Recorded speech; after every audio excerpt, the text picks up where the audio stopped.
বাংলাদেশ জামাত ইসলামী পলাশ উপজেলা শাখার শুরা ও কর্ম পরিষদ সদস্য জনাব ফয়সাল আহমেদ।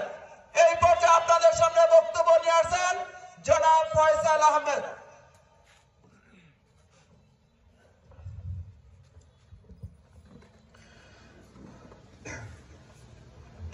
আসসালামু আলাইকুম ওয়া রাহমাতুল্লাহ।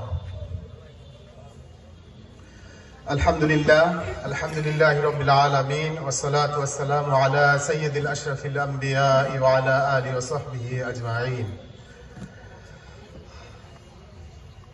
বাংলাদেশ জামাত ইসলামী গজারিয়া ইউনিয়ন কর্তৃক আয়োজিত আজকের এই দোয়া ও গণসমাবেশ,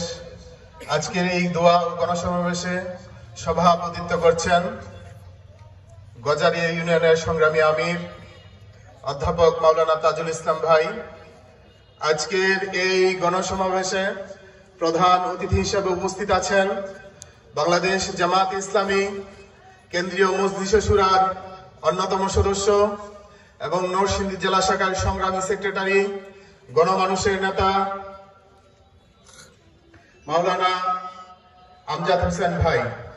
মঞ্চে উপবিষ্ট আছেন বিশেষ অতিথিবৃন্দ, আমন্ত্রিত অতিথিবৃন্দ এবং সামনে উপস্থিত আছেন তৌহিদি জনতা। সকলের প্রতি আমার আন্তরিক অভিনন্দন। সংগ্রামী উপস্থিতি, দীর্ঘ 17 বছর বাংলাদেশ জামাত ইসলামের উপর দিয়ে যে জুলুম, যে অত্যাচার, যে নির্যাতন গেছে, সে নির্যাতনটা আসলে অকল্পনীয়।